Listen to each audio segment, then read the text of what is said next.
Greenfield. It's a hell of a town. I like it. Bring a little of that funk. It's got oak. Yeah. Whew. You think it's a forced sour? That is aggressively acidic. I get it. I understand why people like it. It's just not for me. Somebody dumped a cup of citric acid in a kettle because it's got that sweet tarty kind of flavor. If it's where I think it's from. Yeah. I think. I think I went to this place with my dad. And my dad's he's not a beer connoisseur by any stretch. And we got done. I didn't say much the whole time. I got done. He said, you know, honestly, my impression is that all of these beers tasted like a Band-Aid that had been stuck to a freshly painted latex paint wall. I said, actually, it's not an unreasonable description of these beers. Yeah, it's that ethanol and the compounds that give you a little bit of that chemical flavor and aroma, and then it's that little bit of that Band-Aid from the funk, and then it's just raking acidity in the finish. It's oak, sour. Yeah. It is very like tannic oaky. I mean, it's got all the subtlety of a UMass frat boy. You know, there's... All right. The reveal? Oof. The reveal. No. Saison? There's nothing Saison-y about this.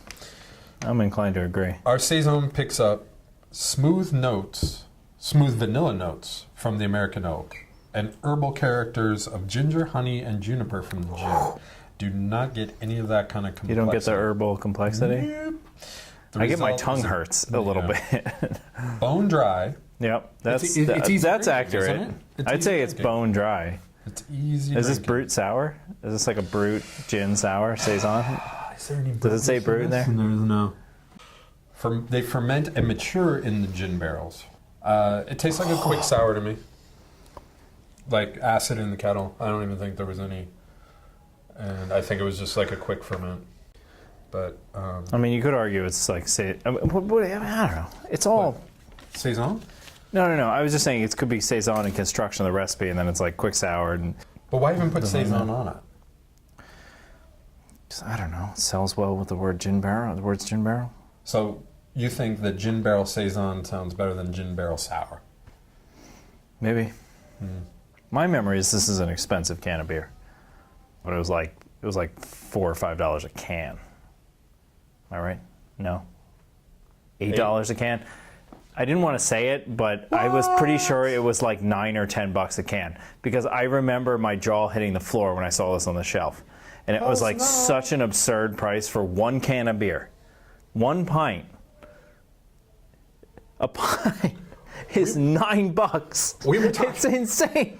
We were talking about doing our anniversary, our double, Yeah. our 16%. So we've got a little bit of draft at the tap room. We'll have some to share.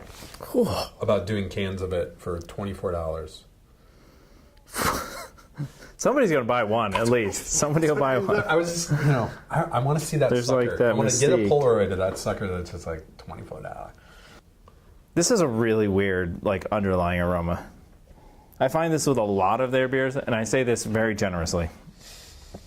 I see what they're doing, and I understand why they're popular for it. But it's just not for me personally. This thing is not for me. Yeah. There are a handful of sour beers that really I understand, enjoy, and drink. And I think the Hermit Thrush beers just hit me too hard on the palate. But I think it's for that reason that people really like what they do. I do too. And it's the same reason like big IPA, like the hop burn is kind of popular right now, is because it's honestly, we're Americans, we love salt and sugar. And it just rakes across our palate. And we want something that's going to compete with that obsession with salt and sugar, That's why stand in line at Dunkin' Donuts sometime and listen to what people order. And it's like, I would like this much coffee, I want this much cream, and if you could put a bucket of sugar in there, that would be even better. And you're like, there's literally no coffee in this. This is just sugar and dairy. Right. And like caramel, And so people are like, yeah, I like sour beers. Yeah, no wonder you like sour beers. You can't taste anything. Yeah. Right. I think subtlety is sadly lost on the American palate.